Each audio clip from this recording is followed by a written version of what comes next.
Over the last few days, we've seen a massive monkey wrench thrown into geopolitics, which has thrown a massive wrench into markets, that of course being Israel's attack on Iran and subsequent retaliation. This is escalating very quickly, with Iran receiving reinforcements and support from China, and of course the United States has been supporting Israel.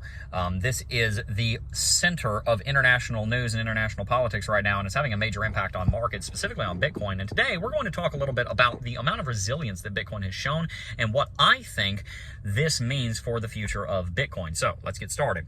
Approximately 72 hours ago, we had the Israelis launch a large-scale missile and air superiority attack on Iran, specifically targeting military command and Iranian nuclear enrichment facilities and elements of their nuclear program.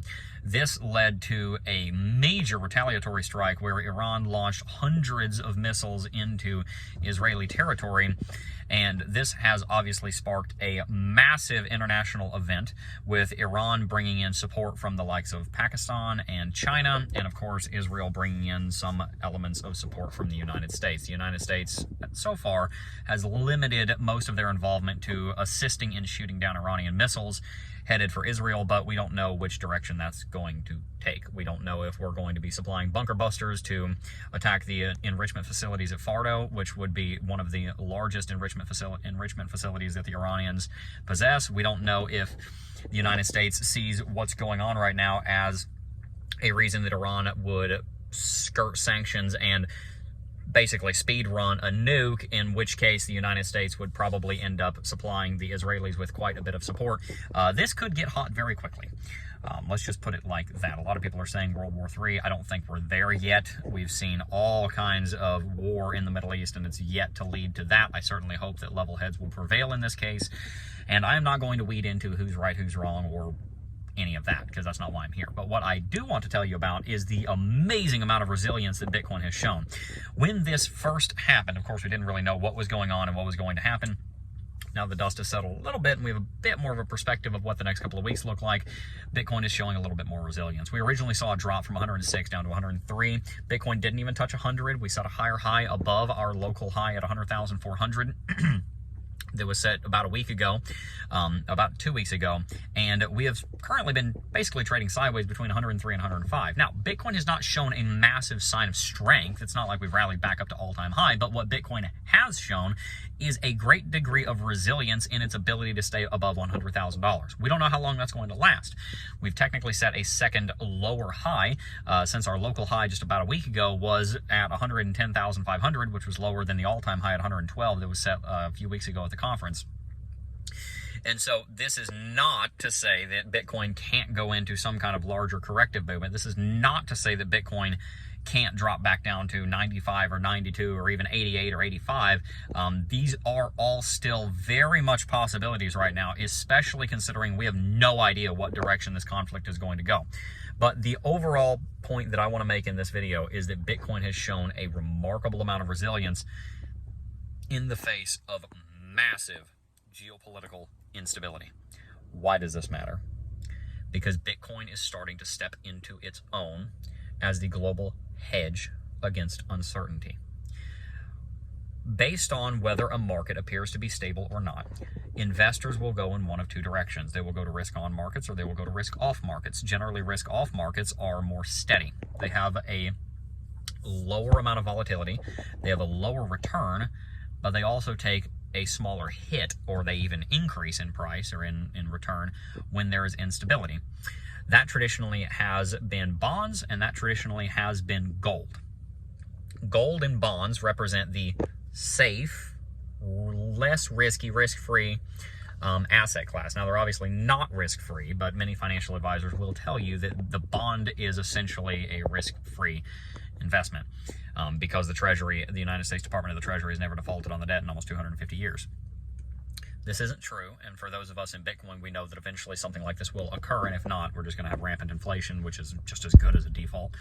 But the fact that Bitcoin has held so well in response to this attack shows us a data point along the 10-year track record and the next 10 years of future history that we're painting right now, that Bitcoin is moving in the direction of being adopted as the safe asset.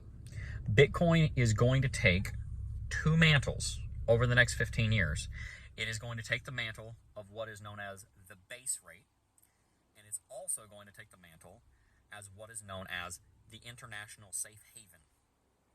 These two terms are extremely important, and at the moment, they are held by two different markets, and Bitcoin is going to take both of them.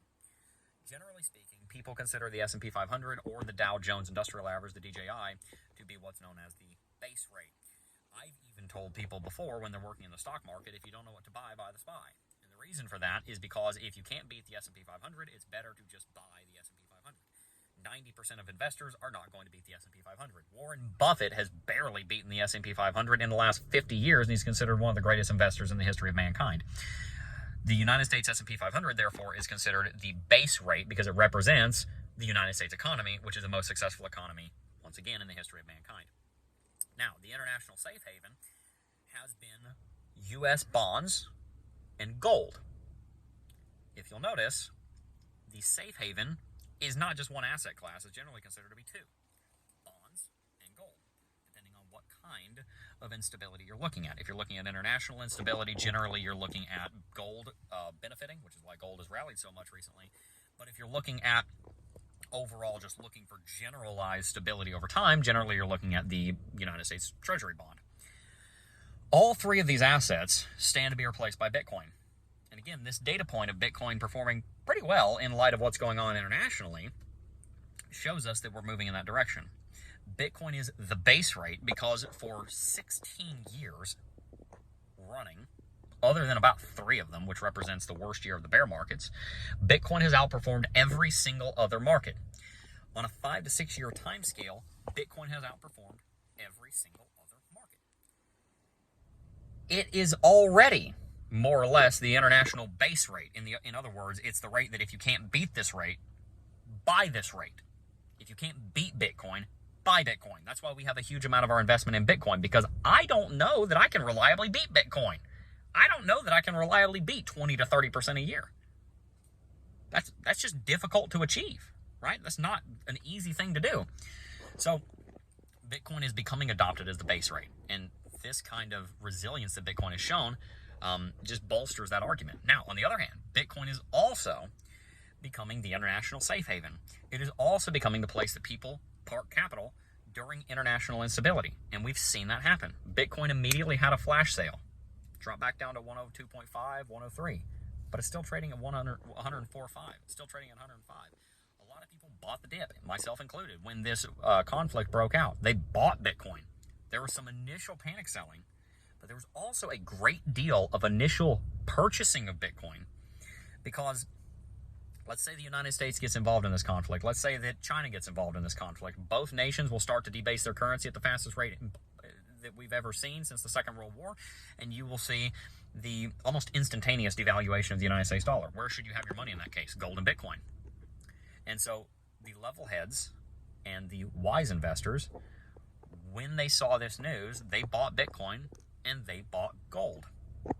That's why gold rallied, and that's why Bitcoin didn't drop that much. There's still a bunch of noobs in Bitcoin that have been here for 6 months that sold because they don't stand with the conviction that somebody that's been in gold stands with because they've been there for 50 years. And they don't stand with the conviction that I have in Bitcoin because I've been here for 7, or that some other people have because they've been here for 10.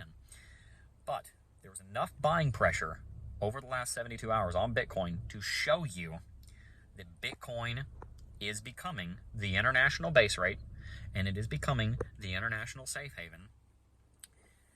And that is a very big deal because the S&P 500 makes up $40 trillion of international wealth.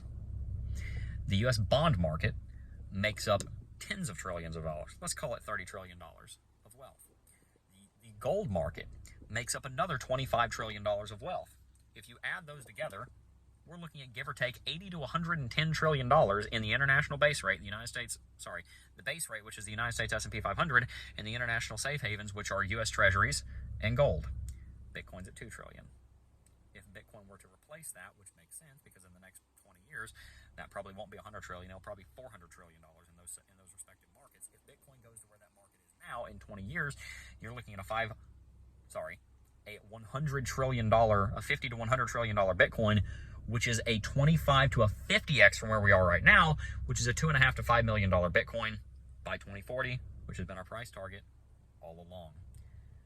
As tragic and as horrible as war is, it is also a challenge to a market that gives us perspective into what it's made of. And Bitcoin, the phrase isn't "this made of gold" anymore. The phrase is "this made of Bitcoin," because Bitcoin is mathematical and it's here to stay. And it's the future. I'm extremely encouraged by how strong Bitcoin has held in light of such massive international instability, and we're going to continue buying the dip. If you enjoyed today's video, hit that like button, subscribe to the channel, follow us on YouTube and X at CryptoJeb, and also make sure to sign up for LuxAlgo. If you guys haven't signed up for LuxAlgo yet, they have a big sale going on right now. 40% off anything you buy on LuxAlgo. You can get 40% off right now. So if you have not already, make sure to sign up for LuxAlgo with the link in the description box down below. I really appreciate all of you guys for tuning in, and I'll see you in the next one.